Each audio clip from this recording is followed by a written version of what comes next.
TNN TV کی بین الاقوامی خبروں کے ساتھ میں ہوں رخسار شہزاد۔ کینیڈین صوبے اونٹیریو میں ویکسینیشن کے عمل کو مزید بہتر کرنے کے لیے حکومت کی جانب سے کوششیں کی جا رہی ہیں۔ مزید جانتے ہیں اس رپورٹ میں۔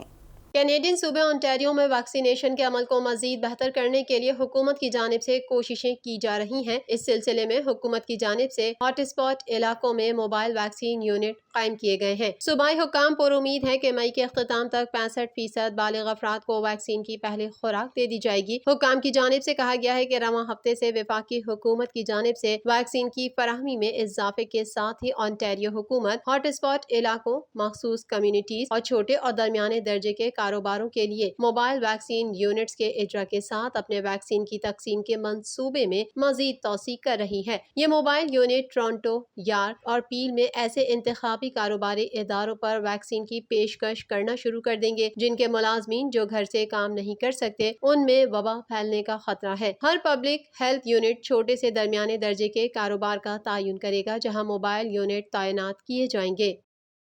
پارلیمنٹ کے اخراجات پر نگاہ رکھنے والے ادارے کا کہنا ہے کہ کینیڈا کے بجٹ میں اخراجات ضرورت سے زیادہ دکھائے گئے ہیں۔ مزید تفصیلات اس رپورٹ میں۔ کینیڈا کے بجٹ میں اخراجات ضرورت سے زیادہ دکھائے گئے ہیں۔ پارلیمنٹ کے اخراجات پر نگاہ رکھنے والے ادارے کا کہنا ہے کہ وفاقی لبرلز کا بجٹ اس بات کی روشنی ڈالتا ہے کہ اس کے اقدامات سے کینیڈا کی معیشت پر کتنا اثر پڑے گا۔ گزشتہ ماہ کے بجٹ میں حکومت نے 3 سالوں کے دوران 101.4 بلین ڈالر کی رقم خرچ کرنے کا کہا، جس کا مقصد ملک کو کووڈ-19 وبائی امراض کی وجہ سے پیدا ہونے والے معاشی نقصان سے نکلنے میں مدد کرنا ہے۔ بجٹ آفیسر کی رپورٹ نے اندازہ لگایا ہے کہ اس اخراجات میں سے صرف 69 بلین کو اہم سمجھا جا سکتا ہے۔ اخراجات سے اگلے سال معاشی نمو میں 1% اضافہ ہوگا اور بجٹ کے تخمینے کے مقابلے میں بالترتیب 2% اور 3,34,000 ملازمتوں کے مقابلے میں 74,000 ملازمتیں پیدا ہوں گی۔ انہوں نے مزید کہا کہ آنے والے برسوں میں زیادہ خسارے اور قرض کی وجہ سے حکومت کی صلاحیت کو محدود کیا جا سکتا ہے کہ وہ اخراجات میں کمی یا ٹیکس میں اضافے کے بغیر کوئی نیا مستقل پروگرام پیش کر سکے۔ بجٹ آفیسر کی یہ رپورٹ گزشتہ جمعے کو پیش کیے جانے والے حکومتی بجٹ بل پر وزیر خزانہ کرسٹیا فری لینڈ کے ہاؤس آف کامنز میں بحث کا آغاز کرنے سے چند گھنٹوں پہلے سامنے آئی تھی۔ سینٹ نے بھی قانون سازی شروع کرنے کا ارادہ کیا ہے، لیکن پہلے اس بل کو ہاؤس آف کامنز سے پاس کروانا ہے۔ لبرل حکومت بجٹ کا بل منظور کرنے کے لیے کم از کم ایک اور بڑی جماعت کی حمایت درکار ہوگی، ورنہ حکومت ختم بھی ہو سکتی ہے، جس کے نتیجے میں انتخابی مہم کا آغاز ہو سکتا ہے۔ کنزرویٹو پارٹی کی جانب سے کہا گیا ہے کہ حکومت کی ترجیح عوام نہیں بلکہ سیاست ہے۔ بجٹ معاشی ترقی پیدا کرنے یا کینیڈا کے روزگار کے مواقع پیدا کرنے کے بارے میں نہیں ہے۔ یہ لبرل پارٹی کے متعصبانہ مفادات کو آگے بڑھانے کے لیے انتخابات سے پہلے کے اخراجات کے بارے میں ہے۔ NDP رہنما جگمیت سنگھ نے اپنی پارٹی کے مختلف انداز کو بیان کرنے کی کوشش کی۔ انہوں نے پارلیمنٹ ہل پر صحافیوں کو بتایا کہ صحت کی دیکھ بھال پر زیادہ اخراجات کی ضرورت ہے اور الٹرا رچ اور بڑے منافع بخش کارپوریشنز کو زیادہ ٹیکسوں کے ذریعے اخراجات کو پورا کرنے میں مدد کرنا چاہیے۔ اونٹیریو صوبے میں کورونا کیسز کی تعداد سب سے زیادہ ہے۔ صوبے بھر میں کورونا وائرس سے متاثر ہونے والوں کی تعداد 4,79,633 تک جا پہنچی ہے، جبکہ ہلاکتوں کی تعداد 8,187 ہے۔ مزید جانتے ہیں اس رپورٹ میں۔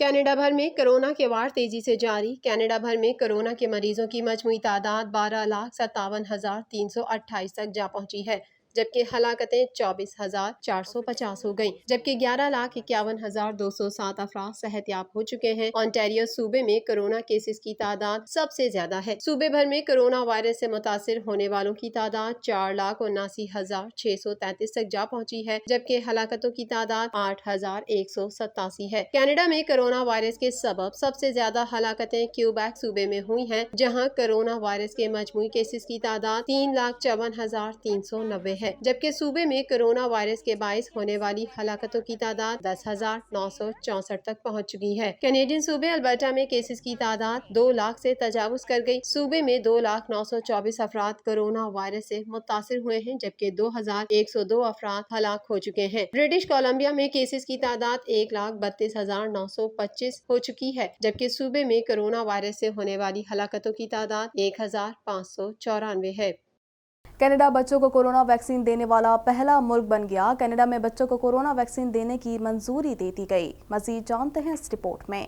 کینیڈا بچوں کو کورونا ویکسین دینے والا پہلا ملک بن گیا۔ کینیڈا میں بچوں کو کورونا ویکسین دینے کی منظوری دے دی گئی۔ کینیڈا میں حکومت نے 12 سال اور اس سے زیادہ عمر کے بچوں کو فائزر اور بائیو این ٹیک کی تیار کردہ کووڈ-19 کی ویکسین لگانے کی منظوری دے دی ہے۔ کینیڈا کم عمر بچوں کو کورونا وائرس کی ویکسین لگانے کی منظوری دینے والا دنیا کا پہلا ملک ہے۔ کینیڈین حکام کا کہنا ہے کہ امریکہ میں ویکسین کے کلینکل ٹرائل میں ویکسین کو بچوں کے لیے مفید پایا گیا ہے۔ ہیلتھ کینیڈا کی طبی مشیر اعلیٰ سپریا شرما نے بدھ کو ایک نیوز کانفرنس میں بتایا ہے کہ کووڈ-19 سے بچاؤ کے لیے کینیڈا میں 12 سے 15 سال کی عمر کے بچوں کو یہ پہلی ویکسین لگانے کی منظوری دی گئی ہے۔ کینیڈا کی کورونا وائرس کی وبا کے خلاف جنگ میں یہ اقدام ایک اہم سنگ میل کی حیثیت رکھتا ہے۔ انہوں نے کہا کہ اس ویکسین کی کلینکلی جانچ کے ڈیٹا سے ظاہر ہوا ہے کہ یہ ویکسین بالغ افراد کی طرح نوعمروں کے لیے بھی محفوظ ہے۔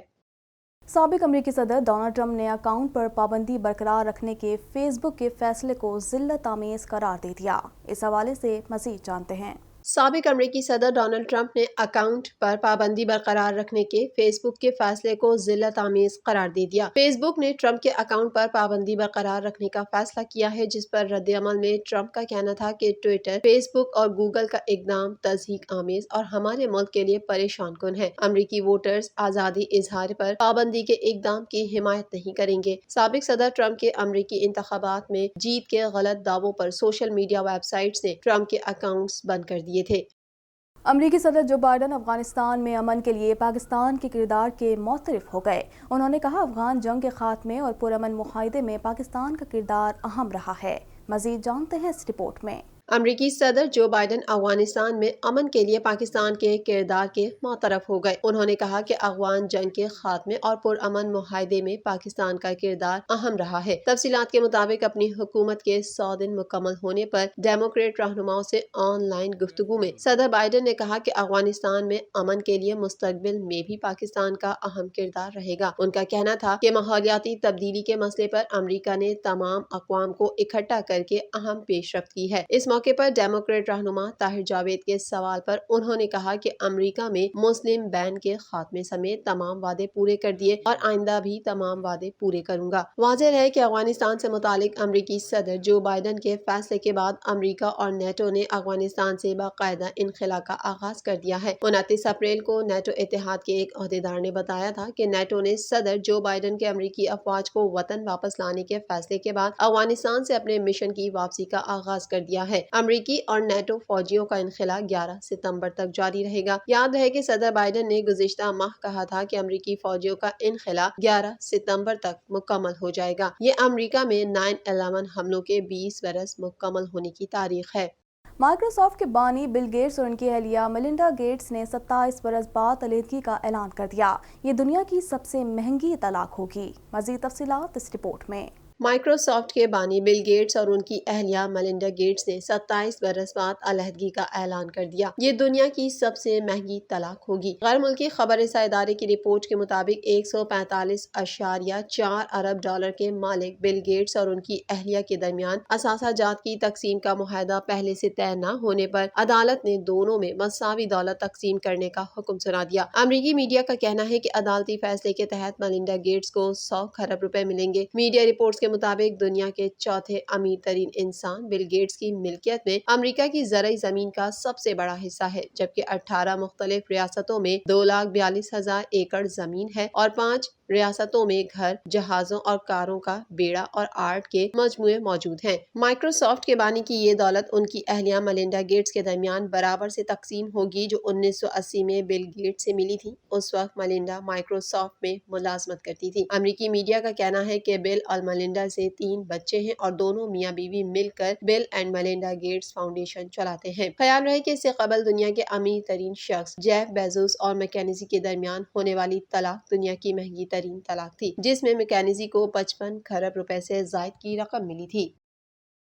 افغانستان کے جنوبی حصے میں طالبان کے بڑے حملے سے بچنے کے لیے امریکہ جنگی جہازوں کے ذریعے افغان فورسز کی مدد کر رہا ہے، تاہم اس کے باوجود طالبان نے شمالی ضلع پر قبضہ کر لیا۔ مزید جانتے ہیں اس رپورٹ میں۔ افغانستان کے جنوبی حصے میں طالبان کے بڑے حملے سے بچنے کے لیے امریکہ جنگی جہازوں کے ذریعے افغان فورسز کی مدد کر رہا ہے، تاہم اس کے باوجود طالبان نے شمالی ضلع پر قبضہ کر لیا۔ میڈیا رپورٹ کے مطابق غیر ملکی خبر ایجنسی AFP نے کہا ہے کہ افغانستان کے جنوبی صوبے ہلمند میں گزشتہ ہفتے سے شدید لڑائی جاری ہے، جب امریکی فوج نے ملک سے باضابطہ طور پر اپنے باقی فوجیوں کا انخلا شروع کر دیا ہے۔ امریکی فوج کو گزشتہ سال طالبان سے ہونے والے معاہدے کے مطابق پہلے 1 مئی تک انخلا مکمل کرنا تھا، تاہم واشنگٹن نے اس مدت میں 11 ستمبر تک توسیع کر دی، جس پر طالبان نے ناراضگی کا اظہار کیا تھا۔ سرکاری عہدیدار عتیق اللہ نے ہلمند کے دارالحکومت لشکرگاہ کے حوالے سے کہا کہ امریکہ کی طالبان کی پوزیشنز پر شدید بمباری نے ان کی لشکرگاہ میں پیش قدمی کو روک دیا ہے۔ ہلمند کی صوبائی کونسل کے سربراہ عتیق اللہ افغان نے کہا کہ بمباری شدید تھی، میں نے کئی سالوں میں اتنی شدید بمباری نہیں دیکھی۔ انہوں نے کہا کہ طالبان فورسز نے پیش قدمی کر لی تھی، تاہم سرکاری فورسز نے ان میں سے چند علاقوں کا قبضہ دوبارہ حاصل کر لیا ہے۔ ان کا کہنا تھا کہ طالبان نے 4 روز سے ہلمند کے لگ بھگ تمام اضلاع میں اپنے حملے شدید کر دیے ہیں۔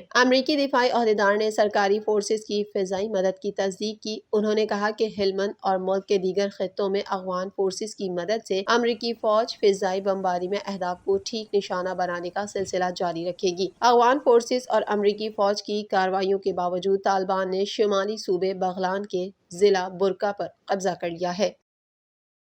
بھارت کے پڑوسی ملکوں میں بھی کورونا وائرس کے کیسز میں تیزی آ گئی۔ نیپال، تھائی لینڈ اور لاؤس میں دوبارہ لاک ڈاؤن اور سفری پابندی لگنے کا امکان ہے۔ مزید جانتے ہیں اس رپورٹ میں۔